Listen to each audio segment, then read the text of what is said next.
Hello everyone. चलिए आज एक ऐसी बात करते हैं कि जो आज ही मेरे साथ हुआ। एक्चुअली हम सब लोग, particularly teachers and parents, generally हम हमारे सारे स्टूडेंट्स को और बच्चों को बोलते रहते हैं कि आप सिर्फ सब्जेक्ट जो है, कोई भी सब्जेक्ट, जैसे पर्टिकुलरली मेरे main subject science and maths है, तो हम ये कहते रहते हैं कि आप सब्जेक्ट को सिर्फ याद मत करो, आप पूरे सब्जेक्ट के पूरे कॉन्सेप्ट्स को समझ लो। अगर आपने कॉन्सेप्ट्स अच्छे से समझ लिए तो आपको याद रखने की ज़रूरत नहीं पड़ेगी। आपको उसे बार बार रिपीट करके अपने दिमाग को ये कहने की ज़रूरत नहीं पड़ेगी कि इसे इसे याद करना है, जिसे हम सिंपल लैंग्वेज में बोलते हैं कि रट्टा मारना। ऐसा नहीं करना पड़ेगा। ऐसा हम हमारे स्टूडेंट्स को, बच्चों को बार बार बोलते रहते हैं। तो सडनली आज पता नहीं क्लास के अंदर मुझे सडनली एक पॉइंट ऐसा स्ट्राइक हुआ। तो मैंने अपने स्टूडेंट्स को बहुत फ्रैंकली पूछा कि मैं भी बार बार ये बोलता रहता हूँ कि अगर साइंस है, मैथ्स है, तो आप कॉन्सेप्ट को समझो। तो मैंने बच्चों को क्लियर क्वेश्चन किया कि अगर मैं बार बार ये बोल रहा हूँ कि आप टॉपिक को, सब्जेक्ट को समझो, कॉन्सेप्ट को समझो, तो अगर आप समझ लोगे तो आप कोई भी क्वेश्चन आसानी से सॉल्व कर पाते हैं, क्योंकि आपका फंडामेंटल क्लियर है। तो क्वेश्चन ये आया सडनली मेरे दिमाग में कि क्या बच्चों को ये पता है कि अगर कोई टॉपिक चल रहा है या कोई पर्टिकुलर कॉन्सेप्ट है तो उसे समझना कैसे है, how to understand the subject, how to understand the concept और how to understand a topic. तो सरप्राइजिंगली मोस्ट ऑफ स्टूडेंट्स का जवाब आया कि नहीं sir, we actually don't know कि अगर हमें समझना है तो वो समझने की शुरुआत कैसे करनी है या वो पूरा प्रोसेस कैसे करना है।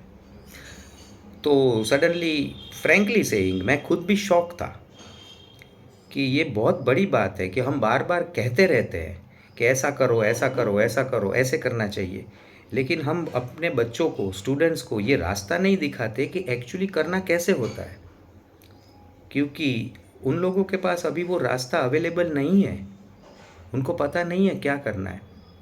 तो जो इस पॉइंट पे मुझे सडनली जो स्ट्राइक हुआ वो मैं आप लोगों से शेयर करना चाहता हूँ। मुझे सडनली एक ही चीज़ स्ट्राइक हुई कि अगर हमें कोई भी सब्जेक्ट, कॉन्सेप्ट या टॉपिक समझना है तो क्या करना पड़ेगा। सिंपल थिंग मुझे समझ में आया कि the proper questioning is the correct answer to this question.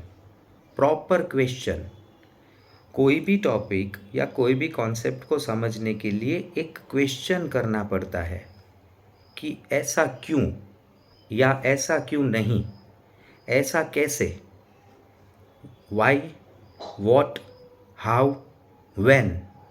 ऐसे कुछ क्वेश्चंस का यूज़ करते करते करते हम वो पूरे टॉपिक या पूरे सब्जेक्ट या पूरे कॉन्सेप्ट के जड़ तक, रूट तक पहुंच सकते हैं। And I feel so this is the most proper and easy way to understand any of the subject. जो हम एक कॉमन एक बात बोलते हैं कि it is nothing but back to basics. Basics पे वापिस आ जाओ, गो टू बेसिक्स, तो कोई भी चीज़ हम आसान बना सकते हैं।